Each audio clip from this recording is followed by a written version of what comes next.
नमस्कार दोस्तों, मैं धर्मेंद्र गुप्ता आज आपके सामने प्रॉफिट एंड लॉस का पार्ट नंबर 4 लेके आया हूँ। जिसमें मैं बात करूँगा एलिगेशन के बेस पर किस तरह से क्वेश्चन प्रॉफिट एंड लॉस के अंदर पूछे जाते हैं। ठीक है, तो अभी तक हम लोगों ने जो क्वेश्चन किए वहाँ पर हम लोगों ने कॉस्ट प्राइस एज्यूम किया या सेलिंग प्राइस एज्यूम किया, उनके बेस पर हमने क्वेश्चन को सॉल्व किया।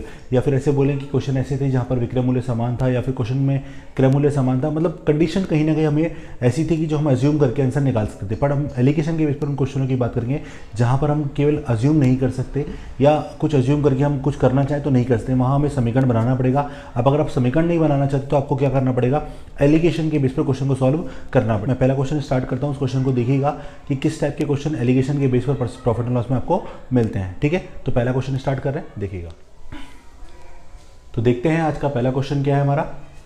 क्वेश्चन है, दो वस्तुओं का कुल क्रय मूल्य 1008 रुपये है। कितना है पर ये नहीं पता। कुल क्रय मूल्य है 1008 रुपये। पहली वस्तु को 44% लाभ तो दूसरी वस्तु को 20% हानि से बेचा जाता है, तो पूरे सौदे में न तो लाभ और न ही हानि होती है। प्रत्येक वस्तु का क्रय मूल्य ज्ञात करें। सबसे पहले इसके बेसिक फंडामेंटल की बात करते हैं कि इस क्वेश्चन को कैसे हम करना चाहिए हमें, कि इसका बेसिक फंडामेंटल क्या है या लॉजिक क्या है इसके पीछे, वो समझिएगा। जैसे मान लीजिए आपके पास दो वस्तु हैं जिनका क्रय मूल्य 1008 रुपये है। मुझे पहली वस्तु का क्रय मूल्य नहीं पता, इसलिए मैंने क्या मान लिया, x। तो दूसरी वस्तु का क्रय मूल्य कितना होगा, 1008 माइनस एक्स। क्लियर है। अब पहली वस्तु को कितने प्रॉफिट से बेचना है, अगर पहली वस्तु को 44% प्रॉफिट से बेचना है तो इसका विक्रय मूल्य कितना होगा, तो x पर 44% का लाभ यानी 144 बटा 100। क्यों, क्योंकि इस पर 44% लाभ है, इसका मतलब ये है कि इसका 144% इसका विक्रय मूल्य हो गया। ऐसे इसके विक्रय मूल्य की बात करते हैं। दूसरी वस्तु का क्रय मूल्य है 1008 माइनस एक्स इंटू, अब 20% हानि से बेचा दूसरी वस्तु को तो 20% कम हो गया यानी 80% रह गया। तो ये इसका विक्रय मूल्य, पहली वस्तु का विक्रय मूल्य ये आ गया, दूसरी वस्तु का विक्रय मूल्य ये आ गया। अब जब दोनों को बेचा तो कुल विक्रय मूल्य कितना आएगा वो देखना एक बार आप। तो क्या कह रहा है, पूरे सौदे में न तो लाभ और न ही हानि होती है। इसका मतलब क्या है कि दोनों को उतने रुपए में बेचा जितने में दोनों को क्या किया था, खरीदा था। क्यों, क्योंकि न लाभ और न ही हानि केवल कब हो सकती है, जब दोनों वस्तुओं को क्या किया जाए, सेम कॉस्ट पर ही बेचा जाए। ठीक है, तो इस तरह से हमने दोनों वस्तुओं को कितने बेच दिया बेटा, 1008 रुपये में बेच दिया। क्लियर है यहाँ तक, ठीक है ना। आगे बात करते हैं। अब इसको जरा समझना कि इस तरह से अगर हम बात करें तो इस समीकरण को हम सॉल्व करेंगे और ये समीकरण बन जाए ना, इंपॉर्टेंट है हमारे लिए, ये समीकरण बनना इंपॉर्टेंट है। लेकिन एग्जाम में क्या होता है, समीकरण कई बार बहुत सारे लोगों को बनता नहीं है और एग्जाम में यही टाइम वेस्ट होता है समीकरण बनाने में। अब इस क्वेश्चन को एलिगेशन से भी करेंगे, बहुत ईजी बनाएंगे, पर थोड़ी देर रुकने के बाद पहले समझते हैं इसको क्या करते हैं। अब देखो इसका लघुत्तम कितना आएगा, लघुत्तम आएगा 100 से गुणा कर दो इसको, तो ये हो गया 144x प्लस 1008 इंटू 80, लघुत्तम कितना आएगा 100 से गुणा कर दिया इसको, तो ये हो गया 144x, ये हो गया 1008 इंटू 80 माइनस 80x, और इसको 100 से गुणा किया तो 1008 इंटू 100। ओके, अब 144 में से 80 किया तो कितना बचा, 64x बराबर, इसको तो क्या कर दिया माइनस, थोड़ी सी छोटी छोटी चीज़ें लिख लूँगा मैं क्योंकि कुछ चीज़ें आपको पहले सिखा चुका हूँ, तो कैलकुलेशन कम करनी है। ये 100 बार लिखा हुआ है और ये 80 बार लिखा हुआ है, तो जब ये उधर जाके माइनस होगा तो केवल कितनी बार बचेगा, 20 बार। 20 बार क्यों बचेगा, टोटल 100 बार है, ये 80 बार है, तो 100 में से 80 गया तो कितना बचेगा, 20 बार। तो x का मान निकालो, 1008 गुणा 20 बटा 64, 4 से काटा 5 16, 16 से काटा 16 से 96, 16 से 48। तो इस तरह से पहली वस्तु यानी x जिसको हम लोगों ने प्रॉफिट में बेचा था उसका क्रय मूल्य कितना आ गया, 315 रुपये। ऐसे ही अगर हम क्या करें, 1008 में से 315 घटा दें 693 रुपये, वो कौन सी वस्तु का आ जाएगा, दूसरी वस्तु का।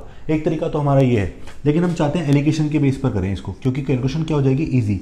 अब आपको याद है कि एलिगेशन कब लगाते हैं, एलिगेशन तब लगाते हैं जब एक ही चीज़ को आप दो पार्ट में डिवाइड करो, या कहने का मतलब है एक वैल्यू को दो पार्ट में डिवाइड करो और दोनों वैल्यू पर आपके पास कोई ना कोई मान आपके पास होना चाहिए।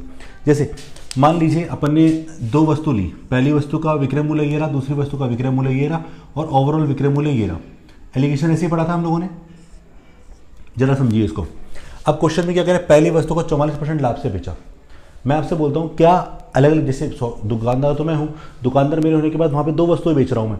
अब पहली वस्तु को 44% लाभ से अगर बेचता हूँ तो 44% लाभ का मतलब क्या होता है, विक्रय मूल्य 144 होता है। ये पहले का विक्रय मूल्य लिख दिया। ऐसी दूसरी वस्तु को मैं कितनी परसेंट हानि से बेच रहा हूँ बेटा, 20% हानि से बेच रहा हूँ। अब अगर 100 रुपये वाली चीज़ को 20% हानि से बेचूंगा तो कितने बेचूंगा, 80 में, तो दूसरी का विक्रय मूल्य आ गया 80। अब प्रश्न के हिसाब से अगर मैं बात करूँ तो पूरे सौदे में न तो प्रॉफिट और न ही लॉस होता है। इसका मतलब क्या है, 100 वाली चीज़ कितने में बेच दी, 100 में बेच दी। तो देखो एलिगेशन क्या कहता है, दोनों की सेपरेट वैल्यूज आपके पास होनी चाहिए और ओवरऑल वैल्यू आपके पास होनी चाहिए। ये कहने का मतलब ये है कि देखो एक सौदा था, वो सौदा दो वस्तुओं से मिलकर बना था। पहली वस्तु को 44% लाभ यानी 144 में बेचा, दूसरी वस्तु को 20% हानि यानी 80 में बेचा। Overall no profit no loss का मतलब कितने में बेचा, 100 में बेचा। अब क्या करोगे, अभी 100 में से इस 20 को घटा दो, 100 में से 80 को घटा दो, कितने बार 20, 144 में 100 घटा दो कितनी बार 44, तो 20:44। और जब इसको सॉल्व किया जाएगा तो 5:11। इसका मतलब पता है आपको क्या है, इसका मतलब ये है कि अगर दोनों वस्तुओं का कुल क्रय मूल्य 5 और 11 यानी 16 रुपये होगा तो 5 रुपये किसका होगा, जिसको 44% लाभ से बेचा है, और 11वां हिस्सा किसका होगा, जिसको अपने 20% हानि से बेचा है। देखो आंसर ये आएगा। तो देखो जिसको 44% लाभ पर बेचा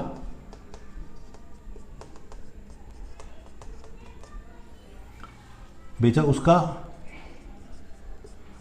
कॉस्ट प्राइस कितना, 5, टोटल कितना है 5 और 11 16 गुणा 1008। देखो जरा सेम ही आ रहा है। तो इस तरह से अगर हम चाहें तो दूसरी वस्तु का क्रय मूल्य भी निकाल सकते हैं। ठीक है, दूसरी वस्तु को निकालते तो क्या होता है 11/16 इंटू 1008, सेम आंसर हो जाता। पर इसमें हमें फ़ायदा क्या था, इसमें हमें फ़ायदा ये था कि हमारी कैलकुलेशन क्या हो गई यहाँ पर, बहुत ईजी हो गई, बहुत आसान हो गई है। ठीक है, तो समझ में आया आपको क्वेश्चन कैसा होगा। तो एलिगेशन का कॉन्सेप्ट आपको कब लगाना है, जब आपके पास एक सौदे में दो अलग अलग वस्तुओं पर लाभानी हो और ओवरऑल लाभानी हो। एलिगेशन कैसे यूज होता है, एलिगेशन क्या कहता है कि ये तीनों पर जो होना चाहिए वो सेम वैल्यू अराइज होना चाहिए। अगर ये सेलिंग प्राइस है, ये सेलिंग प्राइस है तो ये भी क्या होना चाहिए, सेलिंग प्राइस होना चाहिए। अगर ये वस्तु का क्रय मूल्य है, ये क्रय मूल्य है तो ये भी क्या होना चाहिए, क्रय मूल्य। ये लाभानी परसेंट है, ये लाभानी परसेंट, तो ये भी क्या होना चाहिए, लाभानी परसेंट। अगर ये सरल ब्याज है दोनों तो ये भी क्या होना चाहिए, सरल ब्याज। तो ये बात हमने पहले सीखी थी कि एलिगेशन में आपको जब भी लगाना हो तो इन तीनों की कुछ वैल्यू जो होनी चाहिए वो क्या होनी चाहिए, सेम फैमिली से बिलोंग होनी चाहिए। ठीक है, तभी आप एलिगेशन अप्लाई करेंगे। एक अगला एग्जाम्पल देखते हैं, इसमें हमें पता चल जाएगा कि एलिगेशन को वास्तव में कैसे यूज़ करते हैं। अगले एग्जाम्पल की बात करते हैं, देखिएगा एलिगेशन को कैसे अप्लाई करता हूँ। दो वस्तुओं का कुल क्रय मूल्य 5600 रुपये है। पहली वस्तु को 16% लाभ था तो दूसरी वस्तु को 12% हानि से बेचा जाता है। तो पूरे सौदे में न तो लाभ और न ही हानि होती है। तो प्रत्येक वस्तु का क्रय मूल्य ज्ञात करें। अब बताओ, हमारे पास एक सौदा है, सौदे में वस्तु कितनी है, 2। क्या दोनों के अलग लाभानी परसेंट हमारे पास है, हाँ दोनों के लाभानी परसेंट है। क्या ओवरऑल लाभानी परसेंट है, हमारे पास वो भी है। तो क्या करें आप, इंडिविजुअल अपने पास है, ओवरऑल अपने पास है, अप्लाई कर दे एलिगेशन। कैसे अप्लाई करेंगे, देखो एक बार 16% लाभ, 16% लाभ का मतलब विक्रय मूल्य कितना होगा बेटा 116। 12% हानि का मतलब विक्रय मूल्य कितना होगा 88। और overall no profit no loss हो रहा है, इसका मतलब 100 वाली चीज़ कितने में बेच रही है, 100 में। करो माइनस, तो ये हो गया 16 और ये हो गया 12। ओके, अब 12 और 16 का अनुपात निकाला तो 12:16, 4 से काटा 3:4। इसका मतलब ये है, लेकिन याद रखना ये 12 घट के भले इधर से आया है पर ये काम किसके लिए करेगा, 16% लाभ वाली वस्तु के लिए। तो कहने का मतलब ये हो गया, क्वेश्चन क्या है हमारा, प्रत्येक का क्रय मूल्य। तो बताओ 16% लाभ पर बेची वस्तु का सीपी, तो 3/7 गुणा टोटल कितना हो गया 5600।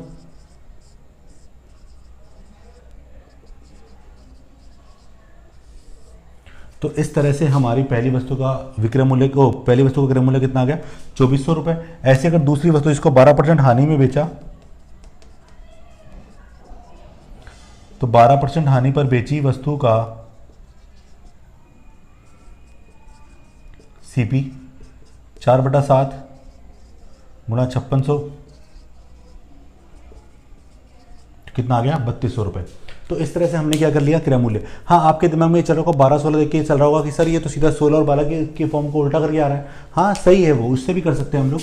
मैंने क्या कहा, 1, 2 और 3 तीनों सेम फैमिली से होना चाहिए। अब जैसे मान लो 16% लाभ है तो उसको +16 लिखना है, 12% हानि है तो उसको -12 लिखना है, और overall no profit no loss का मतलब 0, क्योंकि कुछ बढ़ नहीं रहा कुछ घट नहीं रहा तो 0 का 0। अब 16 में से 12 घटाया तो कितना बचा बेटा 16। अब इंपॉर्टेंट चीज़ है कि इसमें से दोनों में से बड़ा कौन है, क्योंकि बड़े में छोटे को घटाना है। तो 0 में से 12 गया, माइनस का 12 तो प्लस का 12 बचेगा, तो 12:16 चीज़ वही निकल के आएगी। अब इसमें क्वेश्चन में एक छोटी सी बात यह है कि मैं जो आपको समझाना चाह रहा हूँ, ज़रूरी कि हमेशा क्रय मूल्य पूछे। मोस्ट ऑफ क्वेश्चन जो हम देखते हैं उसमें सब में क्रय मूल्य पूछता है, बट अगर विक्रय मूल्य पूछ लेता तो क्या करते हैं हम लोग, विक्रय मूल्य पूछ लेगा तो कैसे करेंगे हम लोग, वो देखिएगा। तो आपको करना कुछ नहीं है, देखो बहुत ईजी है। पहली वस्तु का क्रय मूल्य कितना निकला अपना 2400 रुपये, या तो सॉल्व कर लो या जरूरत नहीं है, यहीं पर भी ये भी लिख सकते हैं अपन। तो पहली वस्तु का क्रय मूल्य है 3/7 गुणा 5600, ये तो केवल क्या है क्रय मूल्य। अब इसको कितने परसेंट लाभ से बेचना है, 16% लाभ से बेचना है, तो इसका सेलिंग प्राइस निकाल लो 116/100। ये कैसे आया, ये तो कॉस्ट हो गया, ये कॉस्ट हो गया, इसको गुणा कैसे कर दिया 116/100 से। तो इस तरह से जो हमारे पास निकलेगा वो हमारा क्या निकलेगा, इसका विक्रय मूल्य। और उसको अगर 1008 में, इसको अगर हम 5600 में से घटा देंगे तो हमारे पास क्या निकल के आएगा, दूसरी वस्तु का विक्रय मूल्य निकल के आएगा। एक तरीका तो ये, क्योंकि नो प्रॉफिट नो लॉस होता है तो टोटल सेलिंग प्राइस कितना होगा 5600 रुपये होगा, है ना। तो अब आगे बात करें, दूसरी वस्तु का अगर विक्रय मूल्य निकालना है तो 4/7 गुणा 5600, यहाँ तक तो केवल क्या निकला है कॉस्ट, अरे यहाँ तक तो क्या निकला है केवल कॉस्ट। उसके बाद 12% लॉस यानी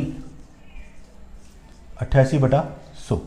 तो यहाँ से जो फाइनल वैल्यू आएगी, जो 2400 अपने पास, इसका मान 2400 आया, इस 2400 को अपन जब 116/100 से गुणा करेंगे तो इससे इसका कॉस्ट, इससे इसका सेलिंग निकल के आ जाएगा, इससे इसका सेलिंग निकल के आ जाएगा। ठीक है, तो दोनों का आंसर निकालते हैं। आएगा 2784, और एक तो इसको चाहो तो मल्टीप्लाई कर सकते हैं हम लोग, और इसके अलावा हम चाहें तो इसको मल्टीप्लाई तो करना ही है, बाकी हम चाहें तो 5600 में इसको क्या कर दें, घटा दें, तो अपने पास ये हो जाएगा 2816 रुपये। बाकी आप मल्टीप्लाई करके देखिए, इसका आंसर ये आएगा 2816 रुपये। तो दोनों का सेलिंग प्राइस टोटल कितना आना चाहिए 5600 रुपये, क्योंकि नो प्रॉफिट नो लॉस का केस, इसका मतलब है 5600 में वस्तु खरीदी गई, 5600 में वस्तु को क्या किया गया, बेचा गया। ठीक है, अगला एग्जांपल देखते हैं, बट अगले एग्जांपल में थोड़ा चेंज करेंगे। क्या चेंज करेंगे पहले मैं आपको बता दूं, अगले एग्जांपल में चेंज करेंगे, नो प्रॉफिट नो लॉस का केस है ना, वहाँ वैल्यू अपन दे देते हैं। जरूरी है कि हमेशा नो प्रॉफिट नो लॉस के केस में बेचा जाए, हो सकता है कि वहाँ पर प्रॉफिट हो जाए, हो सकता है वहाँ लॉस हो जाए। देखिएगा कैसा क्वेश्चन है। अगला एग्जाम्पल देखते हैं हम। तो एग्जाम्पल है, दो वस्तुओं का कुल क्रय मूल्य 4000 रुपये है। पहली वस्तु को 14% लाभ तथा दूसरी वस्तु को 6% हानि से बेचा जाता है। पहले को 14% लाभ, दूसरी को 6% हानि से बेचा जाता है, तो पूरे सौदे में 3% का लाभ होता है। यानी हमारे पास अलग अलग लाभ हानि है, ओवरऑल लाभ हानि भी है। क्या पूछ रहा है, प्रत्येक वस्तु का क्रय मूल्य ज्ञात करें। अब जरा समझना, तो यहाँ पर 14% लाभ किसका है, पहली वस्तु का, 6% हानि किसके है, दूसरे वस्तु का, और ओवरऑल 3% लाभ किसका है, दोनों का ओवरऑल। जैसे हम बात करें तो 14% लाभ से विक्रय मूल्य कितना होगा बेटा 114, सही है। दूसरा 6% हानि से विक्रय मूल्य कितना होगा इसका 94। 14% लाभ से विक्रय मूल्य कितना होगा 114, और 6% हानि से विक्रय मूल्य कितना होगा 94, और ओवरऑल क्या हो रहा है 3% का लाभ हो रहा है। अब 3% का लाभ हो रहा है तो ओवरऑल 3% का लाभ मतलब कितना लिखोगे 103, घटाएं इसमें इसको, तो जब इसको घटाया तो कितना बचा 11, और जब इसमें इसको घटाया तो यहाँ पर बचा 9। तो बताओ अनुपात क्या निकला 9:11, और 9:11 का मतलब क्या है कि जिसको 14% लाभ से बेचा उसका हिस्सा कौन सा है, 9वां हिस्सा। तो देखो 14% लाभ से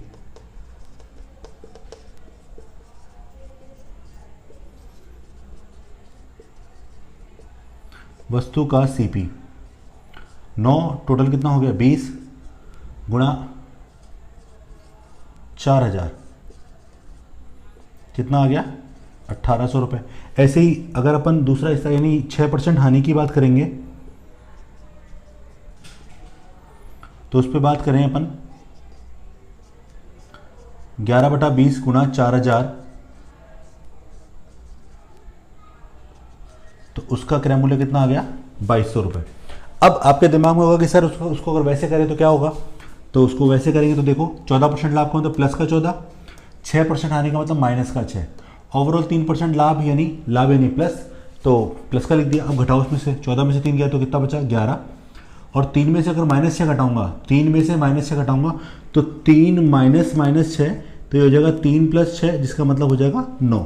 तो घटाना है आपको, ऐसा मत करते ना 3 में से 6 गया तो 3 ही बचेगा, नहीं, 3 में से -6 घटाना कितना बचेगा 9 बचेगा। तो अनुपात क्या निकला फाइनली वही रेशियो कितना आया 9:11। ओके, तो सेम वही अनुपात आएगा, कोई दिक्कत नहीं आएगी। अगला एग्जांपल देखते हैं, अगला क्वेश्चन देखते हैं। दो वस्तुओं का कुल क्रय मूल्य 5000 रुपये है। पहली वस्तु को 15% लाभ तथा दूसरी वस्तु को 10% हानि से बेचा जाता है। पहली को 15% लाभ तथा दूसरी को 10% हानि से बेचा जाता है, तो पूरे सौदे में 6% की हानि प्राप्त होती है। प्रत्येक वस्तु का क्रय मूल्य ज्ञात करें। ये हमारा क्वेश्चन है, जरा समझिएगा इस क्वेश्चन को। तो यहाँ ओवरऑल 6% की हानि हो रही है, इंडिविजुअल लाभ हानि अपने पास है। तो पहली को अगर 15% लाभ से बेचा गया, पहली वस्तु को 15% लाभ से बेचा गया, तो बताओ कितने बेचोगे? 115 में। दूसरे को 10% हानि से बेचा तो कितने बेचोगे? 90 में। अब आपको ओवरऑल क्या हो रहा है? 6% की हानि हो रही है पूरे सौदे में। अब 6% की हानि का मतलब कितना हो गया बेटा? 94। ठीक है। और एक चीज़ हमेशा याद रखना, बार बार देखते जाना कि ये वाली वैल्यू एक से ज़्यादा और एक से क्या होगी? कम। ये इससे ज़्यादा है पर इससे क्या है? कम। हमेशा वर्क करेगा ये हमेशा वर्क करेगा। तो यहाँ पर अपन को क्या हुआ कि 115 तो अपने पास ये है ही भाई, 115 तो अपने पास ये है ही। ठीक है। 115 में से अगर इसको घटाएंगे तो कितना अनुपात कितना रह गया अपने पास यहाँ पर? 21। और जब इसको घटाएंगे तो कितना रह जाएगा? 4। तो ये अनुपात क्या आ गया बेटा? 4:21। जिसका मतलब क्या है? इसका मतलब चौथा हिस्सा किसके नीचे है? 15% लाभ के नीचे। तो ये तो आपको समझ में आ ही गया होगा। तो 15% लाभ वाली वस्तु का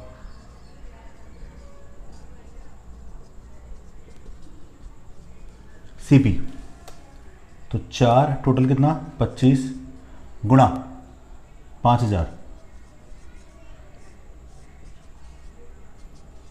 कितना आ गया बेटा? 8000। ऐसे दूसरी वस्तु को निकालो, 21/25 गुणा 5000, तो कट जाएगा वो, तो कितना आ जाएगा? 4200 रुपये। अगर इसको वैसे कर रहे होते तो देखो 15% लाभ मतलब प्लस का 15, 10% हानि मतलब माइनस का 10, 6% की हानि ओवरऑल तो माइनस का 6। अब देखो 15 में से -6 घटाऊंगा, तो 15 में से -6 घटाया तो 15 + 6 टोटल कितना हो गया? 21। अब इंपॉर्टेंट चीज़ है, ये बताओ इन दोनों से बड़ा कौन है? इन दोनों से बड़ा है -6। अब -6 में से माइनस का 10 घटाया जाएगा तो माइनस का 6 + 10 यानी कितना रह गया? 4। तो वही 4:21। तो आंसर यहाँ भी कितना आ रहा है? 4:21 ही आ रहा है। मेन इंपॉर्टेंट चीज़ है रेशो निकालना। ठीक है। तो अगर आप रेशो निकाल लेते हैं तो बाकी काम करना बहुत आसान है हमारे लिए। तो समझ में आया आपको क्वेश्चन इसमें? अब देखो एलिगेशन के बेस पर एक तरीका तो ये हो गया, एक और तरीका होता है जिस पे क्वेश्चन हमारे पूछे जाते हैं, वो भी देखिएगा किस टाइप का क्वेश्चन होता है हमारे लिए, कैसे कर सकते हैं उस क्वेश्चन को। अगला एग्जाम्पल देखते हैं। मैं किस टाइप के एग्जाम्पल की बात कर रहा था।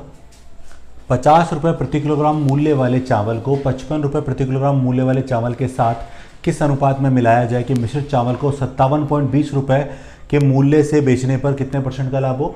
10% का आपको क्या हो जाए? लाभ हो जाए। अब इसको एलिगेशन की बात करें। देखो दो तरह के चावल मिलाए गए हमारे, 50 रुपये 55 वाले। एलिगेशन क्या कहता है? यही तो कहता है कि जिनको मिलाया गया उनकी इंडिविजुअल वैल्यू और जो मिलाने के बाद है उसकी ओवरऑल वैल्यू। अब मैंने यहाँ 57.20 रख दिया। अब अगर मैं जल्दबाजी में हूँ, अगर मैं फास्ट कर रहा हूँ, तो यहाँ पर 57.20 को अगर मैंने ध्यान नहीं दिया तो क्वेश्चन गलत हो जाएगा। कारण क्योंकि 57.20 दोनों से बड़ा हो गया। एलिगेशन क्या कहता है? पहली बात तो तीनों की कैटेगरी क्या होनी चाहिए? सेम। एलिगेशन के दो ही नियम होते हैं। ये मैंने आपको सिंपल इंटरेस्ट की कहानी जब सिखाई थी तब बताया था मैंने आपको। मैं आपको दोबारा बोल देता हूँ ये बात। एलिगेशन कहता है कि ये तीनों सेम कैटेगरी के होना जरूरी है। पहले पॉइंट तो ये। सेकंड पॉइंट, ये वाला मान एक से ज़्यादा और एक से कम होना चाहिए। देखो ये वाला मान दोनों से ज़्यादा हो गया, इसका मतलब ये वैल्यू 57.20 यहाँ पर क्या है? गलत है, सही प्रॉपर काम करेगी ही नहीं क्योंकि गलत लिखी हुई है। अब क्यों गलत है समझते हैं इसको। तो ये दोनों मूल्य हैं क्रय मूल्य, और क्या बोल रहा है? 57.20 रुपये प्रति किलोग्राम के मूल्य से बेचने पर। इसका मतलब ये क्या है? हमारा सेलिंग प्राइस। तो अगर ये सेलिंग प्राइस है तो क्वेश्चन हमारा डेफिनेटली क्या होगा? गलत होगा। तो पहले इसको किस में बदलोगे आप? कॉस्ट प्राइस में। अब कॉस्ट प्राइस में कैसे बदले? सिखाया गया। मान लो क्रय मूल्य है 100 रुपये। मान लो क्रय मूल्य कितना है बेटा? 100 रुपये। और अगर मैं इसको 10% लाभ से बेचूंगा तो कितने में बेचूंगा? 110 में।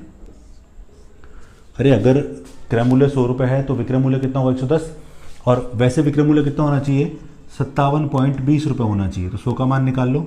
तो 57.20 अगर 110 के बराबर है तो 100 का मान निकाला, तो इसको सॉल्व करोगे वैसे तो पॉइंट हटाया 2 बार, नीचे 100 कट गया, भाग लगाओगे तो कितना आएगा? 52। तो कितना है? 52 रुपये। अब क्या 52 रख सकते हैं? हाँ 52 रख सकते हैं। कारण क्योंकि 52 एक से ज़्यादा और एक से क्या है? कम है। पहली चीज़ तो ये। और ये हमने क्या निकाला इसका कॉस्ट? तो देखो माइनस करो 2 और ये क्या आ गया? 3। तो इसका मतलब आपने किस अनुपात में मिलाया इन दोनों को? 3:2 में। समझ आया? तो इस तरीके से हमने क्वेश्चन को क्या कर लिया? इजी कर लिया। बट आपको ये दिमाग में ध्यान रखना है कि एलिगेशन केवल सेम चीज़ों पर ही अप्लाई होता है, डिफरेंट चीज़ों पर अप्लाई नहीं होता है। ओके। एक अगला एग्जाम्पल देखते हैं इस टाइप का एक और।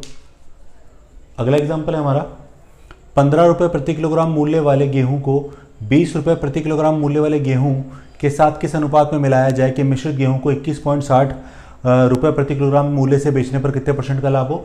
20% का लाभ हो। ये हमारा क्वेश्चन है। अब सबसे पहली चीज़ ये 20% का लाभ है और ये विक्रय मूल्य है, तो यहाँ से अपन को क्या निकालना पड़ेगा, क्या पहले क्रय मूल्य। तो माना कॉस्ट प्राइस अगर 100 रुपये है तो 20% लाभ से कितने बेचेंगे, 120 से, और 120 यहाँ पे किसके बराबर, 21.60 के बराबर। तो अपना कॉस्ट निकाल लो पहले। तो 21.60 यहाँ 120 के बराबर है, कॉस्ट यानी 100 का मान निकाल लो। तो कॉस्ट हो गया पॉइंट आया 12 कम 12, 12 टे 96, तो क्रय मूल्य कितना निकला, 18 रुपये। अब क्या 18 जो है वो 15 और 20 के बीच में सेटिस्फाई कर सकता है क्या, 18 जो है 15-20 में काम करेगा, क्रय मूल्य भी आ गया। दूसरी बात ये तीनों एक सेम वैल्यू होनी चाहिए। ये हमेशा ध्यान रखो, जब भी आप दो चीज़ें मिलाओगे ना तो जो वैल्यू बनेगी ना मिलाने वाली चीज़ की, वो हमेशा लोएस्ट वैल्यू से ऊपर और हाईएस्ट वैल्यू से कम बनेगी। या फिर ऐसे बोले कि लोएस्ट और हायर वैल्यू के हमेशा क्या रहेगी, बीच में रहेगी, ना लोअर वैल्यू से कम होगी ना अपर वैल्यू से ज़्यादा होगी। अब देखो 18 में से 15 गया तो कितना बचा, 3, और 20 में से 18 गया तो कितना बचा, 2। तो ये किस तरह से आंसर आ गया इसका, 2:3। अब ऐसे क्वेश्चन में आपने कभी वो पढ़ा होगा कि एक बेईमान दूध वाला दूध में पानी की कुछ मात्रा मिलाकर दूध को बेचता है अपने क्रय मूल्य पर, वो भी सुना होगा आपने। तो देखिएगा उस टाइप के क्वेश्चन को कैसे कर सकते हैं, और वो भी हमारे लिए बहुत इंपॉर्टेंट क्वेश्चन है, वो भी एग्जाम में पूछा जाता है हमसे। ठीक है, देखिएगा उसको। अगला एग्जाम्पल देखते हैं। एक दूध वाला दूध में पानी की कुछ मात्रा मिलाकर दूध को अपने क्रय मूल्य पर बेचने का दावा करता है, लेकिन वह 10% का लाभ कमाता है, तो उसने 1 किलो दूध में कितना पानी मिलाया, ये हमारा क्वेश्चन है। अब सबसे पहले चीज़ दिमाग में लाते हैं कि जब दूध वाला दूध में पानी की कुछ मात्रा मिलाएगा और कॉस्ट पर बेचेगा। अब एक इसको ऐसे सोचो कि पानी में नहीं मिला रहा, अगर वो कॉस्ट पर बेचेगा तो कभी लाभ कमा सकता है क्या, नहीं कमा सकता। कब तक, जब तक वो उस दूध की मात्रा को ना बढ़ा दे। अब वो दूध की मात्रा कैसे बढ़ाएगा, अगर दूध में दूध मिलाएगा तो कॉस्ट फिर बढ़ जाएगा। अगर वो दूध में क्या मिला दे, पानी मिला दे, क्या मिला दे, पानी। अगर वो दूध में जैसे ही पानी मिलाता है तो उसकी क्या होगा, उसकी मात्रा बढ़ जाएगी, और जब मात्रा बढ़ेगी तो दूध को क्या करेगा, ज़्यादा बेचेगा, और जब ज़्यादा बेचेगा तो क्या होगा, ज़्यादा लाभ कमाएगा। अब सबसे पहली चीज़ ये है कि उसने कितना पानी मिलाया है, ये हमारा क्वेश्चन है। तो एक छोटी सी बात याद रखिए, अगर दूध को आप अपने कॉस्ट पर बेच रहे हो, यानी एक तरह से आपने अपना जो प्राइस है वो फिक्स रखा है, तो ऑब्वियस सी बात है अगर आपको लाभ कमाना तो आपको मात्रा क्या करनी पड़ेगी, ज़्यादा बेचनी पड़ेगी। क्या करनी पड़ेगी, ज़्यादा को, मात्रा को ज़्यादा बेचना पड़ेगा, लेकिन उस फिक्स कॉस्ट पर। अब वो कैसे पॉसिबल है, वो केवल ऐसे पॉसिबल है कि जो चीज़ आपने मिलाई उसका कोई कॉस्ट नहीं होगा। अब यहाँ पर जब आपने पानी मिलाया तो पानी का कोई कॉस्ट नहीं था। अब जब पानी का कॉस्ट नहीं था फिर भी 10% लाभ कमाया, तो कैसे कमाया होगा, क्योंकि जितना परसेंट आपको लाभ कमाना होता है उतना ही परसेंट आप क्या कर दो, पानी मिला दो। अब समझो मेरी बात, मान लो आपको लाभ कितना कमाना है, 10% लाभ कमाना है। यहाँ पे कितना परसेंट लाभ कमाना है, 10%। इसका मतलब अगर 100% या 100 लीटर या कुछ भी मान लो आप, तो 100 मान लेते हैं। अगर 100 लीटर अपने पास दूध होता, उसमें 10% पानी मिला दें तो दूध कितना हो जाएगा, 110 लीटर हो जाएगा। 100 लीटर तो पहले से ही है, 10% लाभ कमाना है तो 10% पानी मिला दिया, ऐसे मान लीजिए, तो कितना हो गया दूध, 110। अब बताओ पैसा किसका मिलेगा, 110 का मिलेगा ना। या ऐसे मान लो कि अगर दूध 1 रुपये किलो होता, दूध कितना होता है, 1 रुपये किलो होता, तो 100 किलो का दूध, 100 किलो दूध का मूल्य कितना होता है, 100 किलो। लेकिन आप जब उसमें 10% पानी मिला रहे हो तो 110 किलो हो जाएगा। अब 110 को आप कितने में बेचोगे, 110 में बेचोगे। अब यार 100 में आप लाए हो, बेच रहे हो 110 में हो, तो कितने का प्रॉफिट हुआ, 10 रुपये का। तो ऐसे सिंपल सा सॉल्यूशन कर सकते हैं कि जितना परसेंट आपको प्रॉफिट कमाना हो उतना ही परसेंट आप क्या कर दे, उसमें पानी मिला दीजिए। ठीक है, तो अगर आपको 10% लाभ कमाना, 10% पानी मिला दीजिए। तो बहुत सिंपल सा प्यारा सा सॉल्यूशन इसका हो जाता है कि दूध मान लीजिए 100 किलो,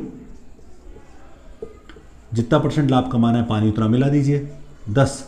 तो इस तरह से अनुपात क्या हो गया, 10:1। अनुपात अगर पूछे, लेकिन वो पूछ क्या रहा है कि 1 किलो दूध में कितना पानी मिलाया, यानी 1 किलो दूध में, क्वेश्चन है 1 kg दूध में पानी की मात्रा 1, 10, और वैसे कितना, 1 किलो, 1 किलो का मतलब 1000 ग्राम मान लूँ, तो इस तरह से कितना ग्राम आ गया बेटा, 100 ग्राम। तो सीधा सीधा इसका तरीका और इसका बेस्ट तरीका है इसका आंसर निकालेगा ये। इसके अलावा लेकिन अगर कभी इस क्वेश्चन के अंदर चेंज कर दे, आपसे अभी लास्ट लाइन मैंने क्या बोली है, क्वेश्चन मैंने आपसे पूछा है तो उसने 1 किलो दूध में कितना पानी मिलाया।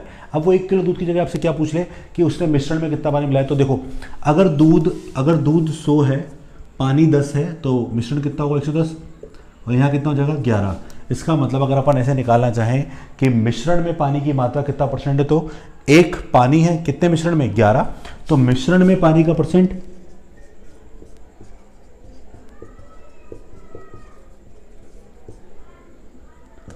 पानी की प्रतिशतता मानते हैं। तो 1 टोटल 11 गुणा 100, तो मिश्रण के हिसाब से कितना है 9 से 1/11%। ठीक है यहाँ तक।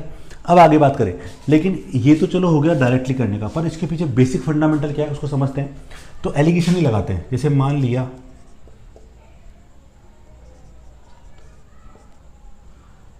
दूध आप अपने हिसाब से कुछ किसी भी कॉस्ट का मान लीजिए, लेकिन याद रखना उसी कॉस्ट पे आपको बेचना भी है। कुछ भी मान लीजिए 10 रुपये, 20 रुपये, 30 रुपये, 40 रुपये, 50 रुपये, X रुपये, Y रुपये, जो इच्छा वो मान सकते हो आप। तो मैंने मान लिया जैसे दूध अपने मान लो 40 रुपये किलो आता है, मान लेते हैं। पानी हमेशा फ्री का मानना है, जब तक वो यहाँ पर बिस्लरी का पानी ना ले, यानी कहने का मतलब जब तक आपको पानी की कॉस्ट ना दे एट द टाइम, तब तक आपको क्या मानना है, इसका पानी का कॉस्ट 0 रुपये मानना है। अब अगर मैं बोलूँ कि मिश्रण का कॉस्ट कितना हो जाएगा, तो मिश्रण का कॉस्ट मुझे पता ही नहीं, कारण क्योंकि जब मैं दूध में पानी मिलाऊंगा तो मिश्रण कितना बनेगा, कितना तैयार होगा, मुझे अभी तक पता नहीं है।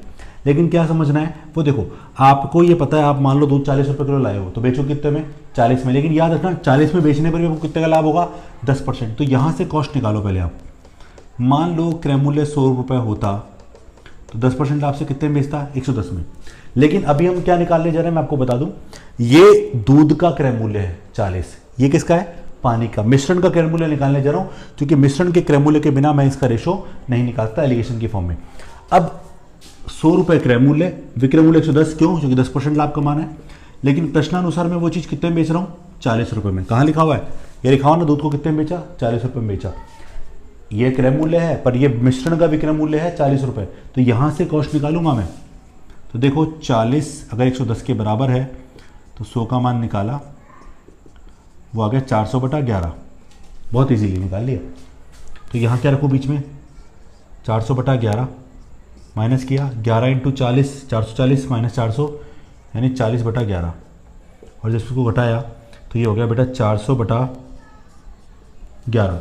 अब अगर मैं इन दोनों का अनुपात निकालूं, देखो 11 से 11 कट जाएगा, तो 400/40 यानी 10/1। तो देखो सेम वही आंसर आ रहा है। करना आपको एग्जाम में यही है, बट आपको ये समझने के लिए, बेसिक फंडामेंटल के लिए, कि इस तरीके से आंसर निकाला जा सकता है। अगर मान लो यहाँ x होता तो क्या होता, यहाँ पे x/110 हो जाता, हाँ है ना, ये होता। यहाँ भी यहाँ x होता, यहाँ पे क्या होता, 110 100x/110 हो जाता। ठीक है, इसको क्रॉस माइनस करते फाइनली जो रेशो निकल के आता वो यही निकल के आता। तो आप नंबर कुछ भी मानिए, आपका आंसर हमेशा यही आएगा, कितना, 10/1। ठीक है, तो इस क्वेश्चन में आप याद रखिए, अगर क्रय मूल्य पर बेचने का दावा करता है तो हमेशा याद रखिए कि जितना % आपको लाभ कमाना है, उतना ही % आपको क्या मिलाना पड़ेगा, वहाँ पर पानी मिलाना पड़ेगा। ठीक है, एक एग्जाम्पल और देखते हैं। अगला एग्जाम्पल देखते हैं। एक दूध वाला दूध में पानी की कुछ मात्रा मिलाकर दूध को अपने क्रय मूल्य पर बेचने का दावा करता है, लेकिन वह 20% लाभ कमाता है। तो उसने 10 किलो दूध में कितना पानी मिलाया, तो सबसे पहले कितना % लाभ कमाया, 20% लाभ कमाया। तो बताओ दूध और पानी का जो रेशो आएगा वो कितना आएगा, बताओ। अगर दूध मान लिया 100 किलो, तो पानी कितना हो जाएगा, 20% लाभ, यानी पानी कितना हो जाएगा, 20। और अगर मिश्रण निकालना चाहूँगा तो मिश्रण कितना हो जाएगा बेटा, यहाँ 120। तो इसका मतलब ये अनुपात अगर निकालूंगा तो 5:1, और ये हो जाएगा 6। तो इसका मतलब है अगर दूध 5 होगा तो पानी कितना होगा, 1। पर आपसे पूछ कर 10 किलो दूध में कितना पानी मिलाया गया, तो 10 kg दूध में पानी की मात्रा, तो 1/5 गुणा 10, ये किलो में है, तो कितना मिलाया, 2 किलो। तो यहाँ पर ये इसका सॉल्यूशन बहुत इजीली हो गया, लेकिन कंडीशन याद रखिएगा, ये डायरेक्टली केवल हम तब कर रहे हैं जब इसको किस पे बेच रहा है, क्रय मूल्य पर। कभी कभार यहाँ विक्रय मूल्य अलग से देता है, नया विक्रय मूल्य दे देता है, तो उस केस में तो आपको सॉल्यूशन करना ही पड़ेगा। उस केस में आपको एलिगेशन लगा के ही आंसर निकालना पड़ेगा। किस टाइप का क्वेश्चन एलिगेशन बेस पर, वो भी देखिएगा एक बार और। अगला एग्जाम्पल देखते हैं। 24 रुपये प्रति किलोग्राम मूल्य वाले 10 किलो दूध में पानी की कितनी मात्रा मिलाई जाए कि मिश्रित दूध को 22 रुपये प्रति किलोग्राम मूल्य से बेचने पर 10% का लाभ हो जाए। अब की बार इस क्वेश्चन में क्रय मूल्य पर नहीं बेचा, क्योंकि क्रय मूल्य दूध का कितना है, 24 रुपये प्रति किलोग्राम, और बेचा कितने के हिसाब से, 22 रुपये प्रति किलोग्राम के हिसाब से बेचा गया है।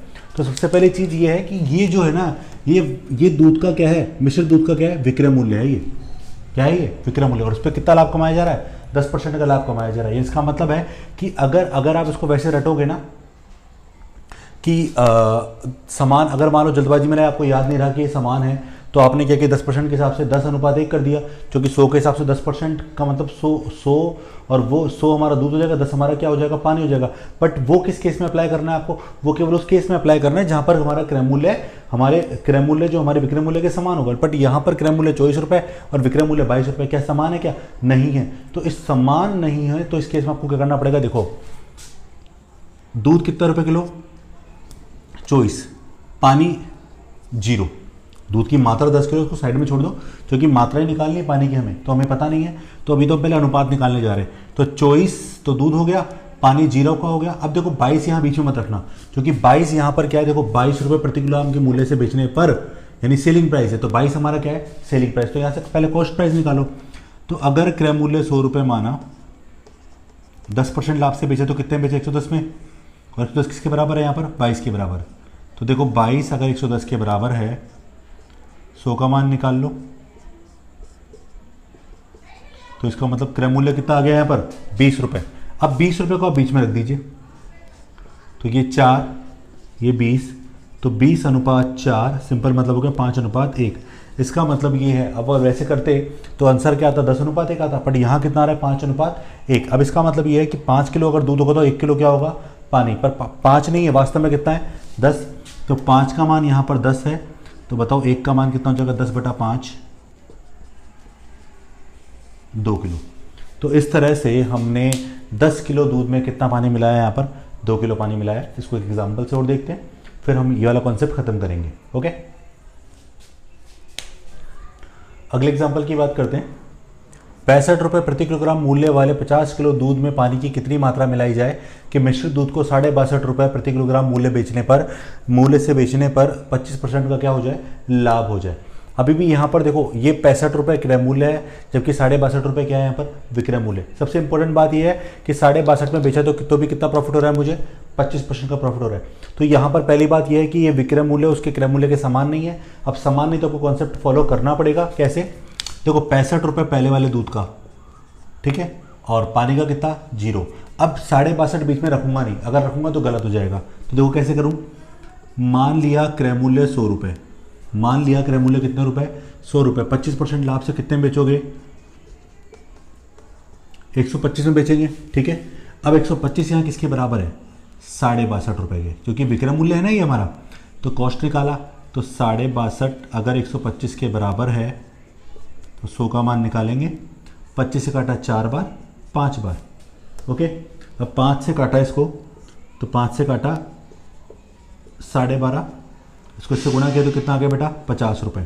तो इस तरह से जो दूध का क्रय मूल्य आया मिश्रित दूध का, वो कितना आया, 50 रुपये। तो घटाओ, तो यहाँ से जब घटाया तो इस तरह से अपने पास रह गया 15,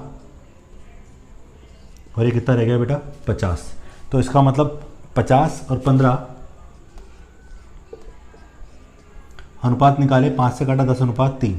इसका मतलब 10 किलो अगर हमारे पास दूध होगा तो 3 किलो क्या होगा हमारे पास, पानी होगा। पर 10 का वास्तव में मान कितना है, 50। तो बहुत इजीली हमने सॉल्व कर लिया। 10 का मान 50 है तो 3 का मान निकाला, तो 50/10 गुणा 3। तो इस तरह से हमारे पास कितना किलो आ गया, 15 किलो। तो देखो बहुत इजीली हमने आंसर सॉल्व कर लिया। वैसे अगर आप चाहो तो यहीं से भी कर सकते थे, 50 ही है ही, और 50 का मान 50 दे रखा, सीधा 15 यानी 15 के बराबर होगा। तो इस तरह से हमने आंसर बहुत इजीली निकाल लिया। तो आज हमने जो क्वेश्चन पढ़े वो सब एलिगेशन के बेस पर पढ़े, ठीक है। अब इन क्वेश्चनों में एक इंपॉर्टेंट चीज़ आपको दिख रही होगी कि हम दो चीज़ों को मिला रहे हैं, मिलाकर हम उनका कोई ना कोई वैल्यू सेट कर रहे हैं। या तो वो सेलिंग प्राइस दे रखा होगा या फिर वो कॉस्ट प्राइस दे रखा होगा।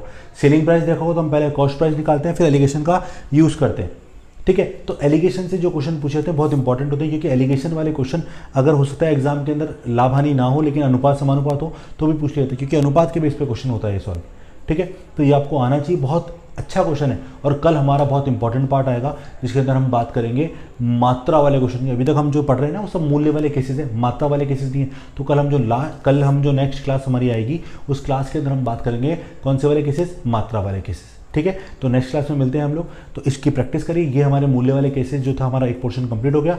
जब हम मूल्य और मात्रा मिक्स करेंगे दोबारा से इन चीज़ों को कंबाइन करेंगे, लेकिन वहाँ मात्रा भी चलेगी। अभी तक मात्रा की बात नहीं कर रहे, बस हम तो ये पूछ रहे हैं कि कितनी मात्रा मिलेगी, पर वैसे मात्रा का यूज़ नहीं कर रहे हम, मात्रा को मूल्य के हिसाब से कंसिडर नहीं कर रहे, ठीक है। तो अभी हमने जो पढ़ा वो मूल्य वाला केसेस था, उसमें हमने सब तरह के क्वेश्चन पढ़ लिए जिस तरह के एग्जाम में बनते हैं। हाँ, अभी ये मूल्य वाले हो गए, फिर मात्रा आएगा, फिर मात्रा मूल्य आएगा, फिर समीकरण के बेस पे क्वेश्चन आएंगे, फिर डिस्काउंट के बेस पे क्वेश्चन आएंगे। ये चैप्टर बहुत लंबा है, बट इसमें 2 चैप्टर साथ में जुड़े हुए हैं, एक तो लाभानी और एक बटा, तो ये 2 चैप्टर जुड़े हुए हैं, आपस में कनेक्टेड है। लेकिन ये पूरा इंपॉर्टेंट चैप्टर है, बहुत मस्त चैप्टर है, बहुत आसान लगता है, लेकिन केवल समझने के बाद, ठीक है, चीज़ों को ईजी करने के बाद। ठीक है, तो आज की क्लास ओवर करता हूँ। Thank you so much.